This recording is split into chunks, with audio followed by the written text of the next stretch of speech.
रायगड महाराष्ट्रासह देश विदेशातील ताज्या बातम्या पाहण्यासाठी मॅक्स इंडिया लाईव्ह चॅनलला सबस्क्राईब करा आणि बेल आयकॉन दाबायला विसरू नका. काल आणि गेल्या आठवड्यात देखील आतापर्यंत 3 मीटिंग झाल्या पवार साहेब आणि अजितदादा. खरंच पवार कुटुंबियामध्ये मिलोमिलन होत आहे का?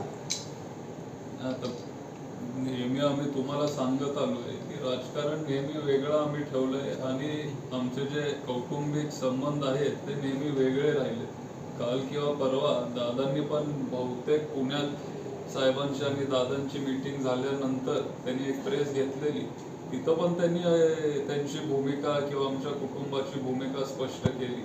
आज आम्ही सगळे इथं विद्या प्रतिष्ठानला आलोय. ही संस्था 53 वर्षापूर्वी पवार साहेबांनी स्थापन केली. त्याच्यात आदरणीय दादांनी पण खूप चांगलं काम केलंय. माझे काकी सुनेत्रा आदरणीय वहिनींनी पण चांगलं काम केलंय.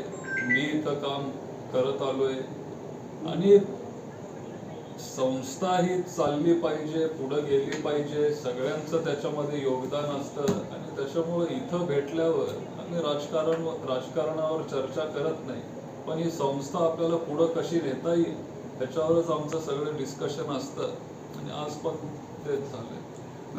असं जरी असलं तरी आपण बघितलं की 10 तारखेला साखरपुड्याला संपूर्ण पवार कुटुंबीय एकत्र आपण पाहिलं.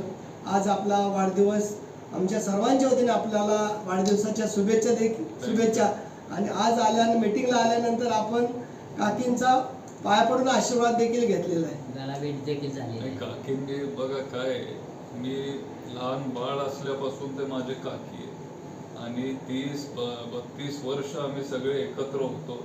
राजकारणात असेल किंवा कुटुंब म्हणून असेल, एखादं वर्ष आमचं असं गेलं त्याच्यामुळं सगळंच संपतं या विचाराचा मी तरी नाहीये आणि माझी काकी पण त्या विचाराचे ते नाहीये.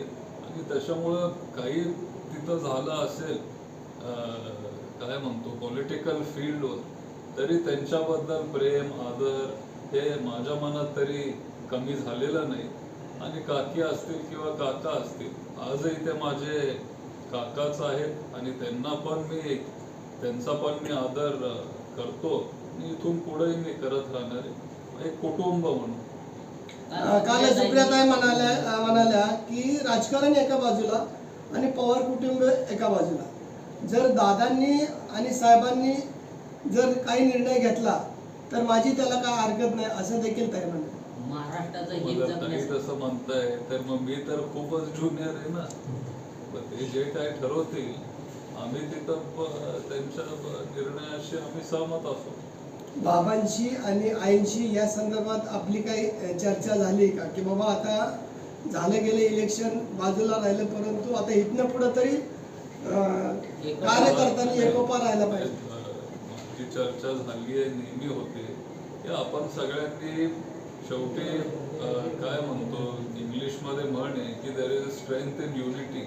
आणि राजकारणात जरी लोकांनी किंवा आपण दादांनी वेगळा निर्णय जरी घेतला असेल तरी ते माझे काका आहेत, पवार कुटुंबातले ते एक सदस्य आहेत, माझ्या वडिलांचे ते सख्खे भाऊ आहेत.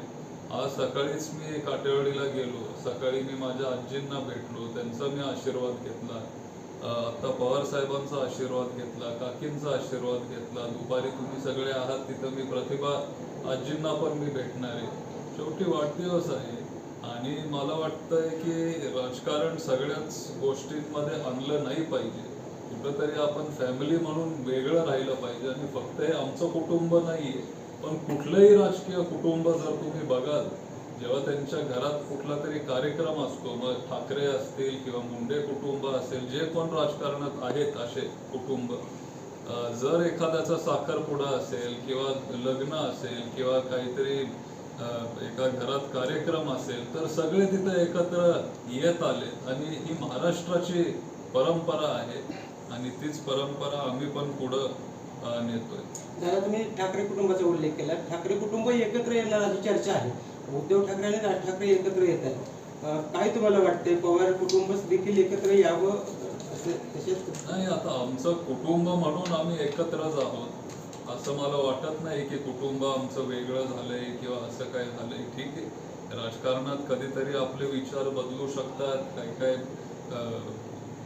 वेळेला परिस्थिती पण काही गोष्टी आपल्याला ते करायला भाग पाडते, पण कुटुंब म्हणून ते तुम्ही तोडू शकत नाही ना, शेवटी रक्ताचं नातं आहे. ठाकरेंच्या मनोमिलनाने महायुती अस्वस्थ झालेली आहे. शेलार यांनी मैत्री तोडली, शिंदेनी तर दरेगाव गाठले.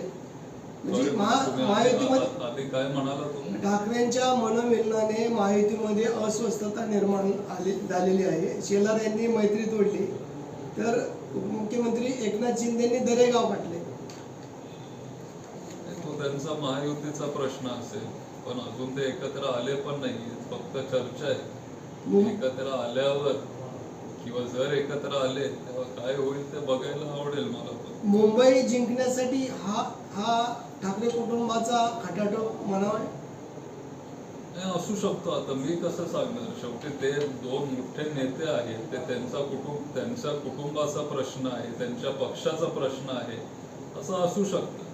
आमदार रोहित पवारांनी एक ट्विट केलं आहे, त्याच्यामध्ये त्यांनी असं म्हटलंय की ठाकरे कुटुंब एकत्रित आलं तर तो सुवर्णक्षण असेल आणि त्यासाठी इतर जे काही राजकीय कुटुंब आहेत त्या कुटुंबाने देखील एकत्रित यावं. एकंदरीत या सगळ्या ट्विटमधून पवार कुटुंबाने देखील एकत्रित यावं असं रोहित पवारांना वाटतंय. तो पण आता तुम्ही पण बघताय की पवार कुटुंब एकत्रच आहे. राजकारणात आपण एकत्र येऊ की नाही हा निर्णय पवार साहेबांचा आहे किंवा अजितदादांचा आहे. आम्ही सगळे ज्युनियर पडतो आणि आम्हाला तो निर्णय स्वीकारावा लागेल आणि आमची भूमिका नेहमी सकारात्मकच राहील जशी ती राहिलेली आहे. पण शेवटी जे साहेब ठरवतील, जे दादा ठरवतील ते आम्हाला 100% मान्य. आज आपला आपण काय संकल्प केला? संकल्प वगैरे अजून काही केलेला नाही. दादा, उद्या अजितदादा छत्रपती कारखान्यासाठी मुलाखती घेतात. छत्रपती कारखान्यात तुम्ही काटेवाडीत ज्यावेळेस सभा झाली त्यावेळेस कारखान्याची निवडणूक लढवणार असं साहेब म्हटले होते. आता काय भूमिका आहे तुमची? कारखान्याची निवडणूक बिनविरोध होण्याच्या दृष्टीनं प्रयत्न केला जातो. बिनविरोध आता होईल का नाही होणार आता काही सांगता येत नाही. 550 का 600 लोकांनी फॉर्म भरले. काही भाजपचे पण नेते आहेत, ते पण म्हणतायत की ते तिथं पॅनल उभे करणार आहे. खरं तर महायुतीचा धर्म त्यांनी पाळला पाहिजे आणि ताईंनी ऑलरेडी ह्याच्यावर एक स्टेटमेंट दिलंय आणि माझं पण मत तेच आहे. मी पण ताईंच्या मताशी सहमत आहे की शेवटी तो कारखाना खूप अडचणीत आहे. मी त्या कारखान्यावर सभासद आहे. माझ्या पंजोबांनी तो कारखाना सुरू केला आहे आणि माझे आजोबा ते पण त्या कारखान्यावर संचालक राहिलेले आहेत. माझा स्वतःचा ऊस त्या कारखान्यावर जातो. माझ्या घरापासून 2 किलोमीटरवर तो कारखाना आहे. त्याच्यामुळं माझी पण इच्छा आहे की तो कारखाना वरती यावा आणि आज जाचक बापू असतील, त्यांचं पण त्या कारखान्याला मोठं योगदान आहे. आज अजितदादा आपले उपमुख्यमंत्री आहेत, ते सहकार खातं पण त्यांच्याकडं आहे, अर्थ खातं पण त्यांच्याकडं आहे आणि जर आपल्याला ह्या कारखान्याला ह्या सगळ्या अडचणीतून बाहेर काढायचा असेल तर आपण सगळ्यांनी एकत्र आलं पाहिजे. हे माझंही मत आहे आणि मला 100% खात्री आहे की जर आपल्याला सगळ्यांना त्यांनी निवडून दिलं ह्या 5 वर्षामध्ये आपण हा कारखाना अडचणीच्या बाहेर आपण काढू. जागांची मागणी केली आहे का गटाच्या वतीने आपल्या पवारसाहेबांच्या गटाच्या वतीने? कारण बिनविरोध होतोय कारखाना तर काही संचालक आपण आपली एक 4-5 नावं, फार काही जास्त नाही पण एक 4-5 नावं त्यांनी आपली घ्यावी असं आपण त्यांना सांगितलंय आणि मला विश्वास आहे की ते घेतील. ऊस शेतीमध्ये AI चा जास्तीत जास्त वापर व्हावा यासाठी विशेषतः पवार कुटुंब जास्तीचा प्रयत्न करत आहे. यामध्ये प्रामुख्यानं प्रतापराव पवार असतील, पवारसाहेब असतील आणि अजितदादा असतील. एक पवार कुटुंबातला घटक म्हणून तुमचं यावरती काय म्हणजे कसं वाटतं तुम्हाला? आम्ही पण कष्ट घेतोय, आम्ही पण त्याच्यावर काम करतोय आणि बरं झालं तुम्ही विचारलं प्रश्न, कारण उद्या फलटणमध्ये आपण एक शेतकरी मेळावा ठेवलाय आणि फक्त फलटण नाही तर बारामती, इंदापूर आणि फलटणचे जे प्रयोगशील शेतकरी आहेत, जे प्रगतशील शेतकरी आहेत, त्यांना सगळ्यांना आपण उद्या फलटणला 10 वाजता बोलवलं आहे. KVK आणि तिथला कारखाना शरयू ॲग्रो, जिथं मी पण संचालक आहे, ह्या दोघांचं एक MOU झाले आणि आपण सगळ्या शेतकऱ्यांना तिथं उद्या 10 वाजता मार्गदर्शन करणार आहे. AIचा वापर आपल्याला मोठ्या प्रमाणात तिथं करावा लागेल. त्याच्यासाठी आपण पण प्रयत्न करतोय आणि उद्याच आपण तो मेळावा ठेवलाय. साधारण 500 शेतकरी आपण निवडणार आहे, त्यांना आपण तिथं मदत करणार आहे. जे काही सेन्सर आणि सॅटेलाइट ह्या AI साठी लागतात ते आपण त्या शेतकऱ्यांना देणार आहे आणि त्यांचं उत्पादन कसं वाढेल त्याच्यासाठी आम्ही तिथं प्रयत्न करणार आहे. थँक्यू. थँक्यू.